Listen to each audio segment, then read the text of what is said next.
Hi everyone, and welcome back to the third video for the Old Testament survey course. In this section, we'll talk about the relation of the Old Testament to the New Testament and the unity of the Bible as a whole, and we'll explore the nature of that unity of the Bible. In this section, I want you to see the big picture of the Bible. I want you to see the unity of the Bible. I want you to see how it all fits together. I want you to see how the Old Testament helps us understand Jesus and the New Testament based on the relationship between them. You see, there have been some misconceptions about the relationship of the Old Testament to the church. Many people think that the Old Testament God is cruel and vengeful, while the New Testament God is loving and forgiving. But are there two gods? Or did God somehow radically change between the two parts of the Bible? No, that's a misunderstanding. In this course, you'll see that the Old Testament God is gracious, loving, and forgiving. And if you read the New Testament carefully, you'll see that the New Testament God is just and exercises wrath, just like in the Old Testament, because it's the same God. There's only one God of the entire Bible, and he has a consistent character. And many people teach that God had one plan, one way of dealing with the people in the Old Testament, and then a different one in the New Testament. These people think that the Old Testament was about law and the New Testament is about gospel. That the Old Testament people lived by works and the New Testament people lived by grace. That God has two different peoples. Israel was God's people in the Old Testament, and the church is God's people in the New Testament. They think that God's people and plan somehow had to change to plan B in the New Testament because Israel somehow screwed up God's plan by their unbelief. And I believe that that view is mistaken as well. As we go through this course, I want you to see that God has one perfect plan that has been unfolding throughout history and comes to its climax in Jesus. All the Old Testament was leading up to Jesus, and Jesus and the church are perfectly in line with the Old Testament. The New Testament is the appropriate continuation of all that happened in the Old. And the New Testament is the fulfillment of all that was promised in the Old. Now, let's talk about the nature of the unity of the Bible, because it is one continuous story. This means we'll examine the nature of the history of the Bible as a whole. First, as I mentioned in a previous section, it is real history. It is real life connected with actual space-time universe. It's not myth. It's not virtual reality. It is a given reality to which we must conform. You see, the gospel is good news of God's acts, that is, what he has done in the real world. It's not about our response. It's not about our experience. The truth is out there. It is objective truth that is true and real even if we don't believe it. It is true and real before we even hear about it and know it. There is only one foundation for the real subjective change in here, that I'm being changed to conform to the real world of what God has done in real life history. Second, the Bible is salvation history. It is the history of God rescuing and creating a people for himself. Because God is the center of the universe, and his work is the reason the universe exists. And God's great work is to glorify himself by rescuing us from our sin and rebellion against him. Therefore, Jesus, his cross and resurrection are the centerpiece of all history. Everything before the cross is leading up to it, and everything after the cross flows out from this center. Third, the Bible is prophetic history. That means that the history has meaning, and only God is qualified to explain why things happen the way they do. All history has meaning and purpose, but none of us is smart enough to figure it out on our own.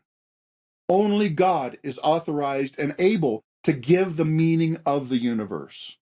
And he has explained history, at least as far as we need to know. He has told us about his reasons. He's told us what he is doing in history. He has told us the meaning of the world and all that happens in it. He has told us the meaning of our life. Therefore, we should learn and believe what he has said about how and why our world is the way that it is. And fourth, because it is salvation history, working out God's purposes, all the Old Testament is preparation for Jesus. In the first video, we talked about how, in one sense, the Old Testament is all about him. The Old Testament is all preparation, leading toward the full revelation of Jesus. In other words, Jesus is the reason for everything, and Jesus is the goal to which all things are working. And Jesus is the ultimate explanation of everything that we'll study in this Old Testament survey course.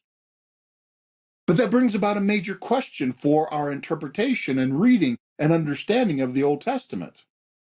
If indeed it is all about Jesus, how can we read it on its own history, which happened long before Jesus?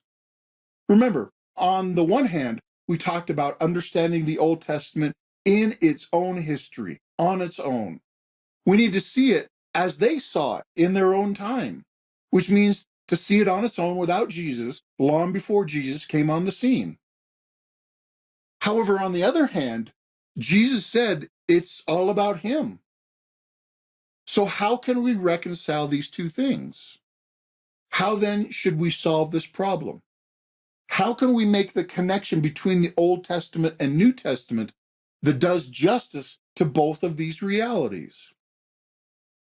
Well, the first principle, I think, is to make the most natural connection. And sometimes that connection is not direct. Let me explain what I mean by an illustration. When you travel between two places, sometimes you can't go in a straight line from one to the other because of obstacles such as buildings or rivers or mountains. Rather, you follow the natural flow of the terrain. You go around obstacles and follow the existing paths and go across the bridges instead of trying to swim. In other words, you go where the roads are. And you get there by going to one point, then to the next point, and you eventually end up at your ultimate destination. In the same way, I'm suggesting when we connect the Old Testament to Jesus, we should follow the natural progression of the Old Testament itself. Let me illustrate this with just one example. When we learn about the Old Testament tabernacle, we don't think that we have to relate every item of the tabernacle directly to Jesus. You see, not everything made of wood directly symbolizes the cross, and not everything colored red necessarily symbolizes Christ's blood. Instead, first, we should ask, how does this particular item function in the tabernacle and the tabernacle as a whole? And then we can ask, how does the tabernacle function in the life of Israel and in their relation to God? And then we can relate that to how Jesus now fulfills the function that the tabernacle once did, that is, to connect people to God's presence. In that natural way, you see how each item ultimately connects to and prepares for Christ. And we recognize this connection in the natural way that God has already connected them in history. And therefore, we're freed from trying to figure out and explain how each part of the tabernacle directly prefigures Christ and forced to come up with some tortured interpretation to explain it. Then the second principle is to read the Old Testament in light of the historical progression of God's revelation. That is, we follow how it actually happened in history. First, the events of the Old Testament happened. God was dealing with his people and revealing himself in his actions in history and in the writings of the Old Testament long before Jesus was born. God's revelation made sense and spoke God's message to them on its own terms without them knowing about Jesus yet. And then, later Jesus came on the scene, and he often explained himself by using the Old Testament. He said things like, I am doing what the prophets spoke about. And the apostles explained Jesus by saying things like, he is like the Passover lamb, and he is the promised son of David, and he is our great high priest. So Jesus and the New Testament were explained by being fulfillment of the Old Testament. And then finally, they could look back and say things like, the old was a shadow of what was to come. And they could realize how all that had gone before had been preparation for Christ. And Jesus did say that it was all about him, and he taught his disciples how to see him in the Old Testament. So that threefold pattern is also how we should read the Old Testament. First, we can see the Old Testament without Jesus. In one sense, set aside Jesus and try to understand what the first people would have understood before they knew about Christ. Then see Jesus in light of the Old Testament, see how Jesus and the New Testament fulfilled and completed what was first revealed to them in the Old Testament. And then we can go back and see the Old Testament in light of Jesus. We can go back to the Old Testament and see God's providential preparation and working all things toward what would eventually happen in Jesus. So the Old Testament speaks to its own time, and it also points forward to Jesus. So when we read the Old Testament, we must keep all of these three levels together in our minds in order to understand it most fully and most accurately. Now, let's review. All the Bible is one story.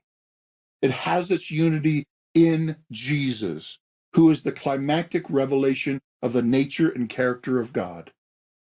We need to see the Old Testament on its own without Jesus, and then Jesus in light of the Old Testament, and then the Old Testament in light of Jesus. This then is how all the Bible fits together and how we can best understand it. Now, in the next section, we'll look at some concepts that help us to understand the main ideas of the Old Testament as a whole and see what God is accomplishing in the entire story. And I'll see you there. Thanks for watching.